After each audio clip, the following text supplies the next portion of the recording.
Zëvendës kryeministri Bekim Sali nuk pajtohet me mendimin e kolegut të tij ministrit të drejtësisë Igor Fillkov, që studentët shqiptar nuk kanë të drejtë të japin provimin e jurisprudencës në gjuhën shqipe. Sipas tij, mendimi i dhënë nga Ministria e Drejtësisë kundër peticionit të studentëve është në kundërshtim me kushtetutën. Sali tha se gjuha shqipe është zyrtare dhe është e drejtë e çdo juristi apo të diplomuari që provimin e jurisprudencës ta jap në gjuhën amtare dhe shton se koalicioni vlen mbështet kërkesën e studentëve.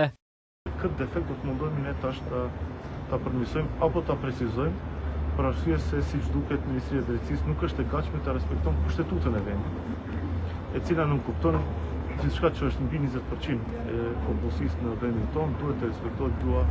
amtare, që nuk kupton gjuha shqipe duhet të jetë zyrtare dhe është e drejtë çdo juristi apo të diplomuari të provimin e jurisprudencës të jetë në gjuhën amtare të tij, në gjuhën shqipe. Këtu do ta përsëris edhe një herë qëndrimin e Vlenit se jemi pro kësaj kërkese. Iniciativë për rishikimin e vendimit të Ministrisë së Drejtësisë ka ndërmarrë edhe avokati i sapo zgjedhur i popullit Faton Selami, i cili për televizionin Shenja tha se deri tek institucioni në të kaluarën nuk ka pasur parashtresa, por nuk ka pasur as iniciativë nga paraardhësit për zgjidhjen e këtij problemi. Selami deklaron se pas marrjes së detyrës dhe aktualizimit të problemit, me vetë iniciativë ka nisur procedurë për zgjidhjen e këtij problemi. Sipas Selamit, Ministria e Drejtësisë ka pasur kohë për përshtatje të akteve ligjore dhe ligjore me ligjin për gjuhët, ligj sipas të cilit gjuha shqipe është zyrtare. Unë mendoj se Ministria e Drejtësisë për institucionet tjera, mbas ligjit për përdorimin e gjuhëve, kanë pas një afat kohor, sipas atij ligji, që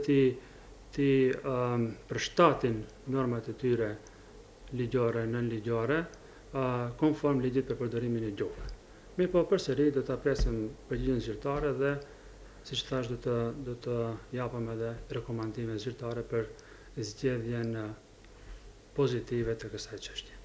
Çështja e dhënies së provimit të jurisprudencës u aktualizua pasi ditë më parë Ministria e Drejtësisë refuzoi kërkesën e rreth 400 studentëve shqiptar, të cilët përmes peticionit kërkuan që provimi të mbahet në gjuhën shqipe. Kërkesën e studentëve nga drejtësia e cilësuan si antikushtetues dhe thanë se për të bërë pjesë e sistemit të drejtësisë një jurist i diplomuar duhet me patjetër të njohë gjuhën maqedonase dhe alfabetin e saj cirilik.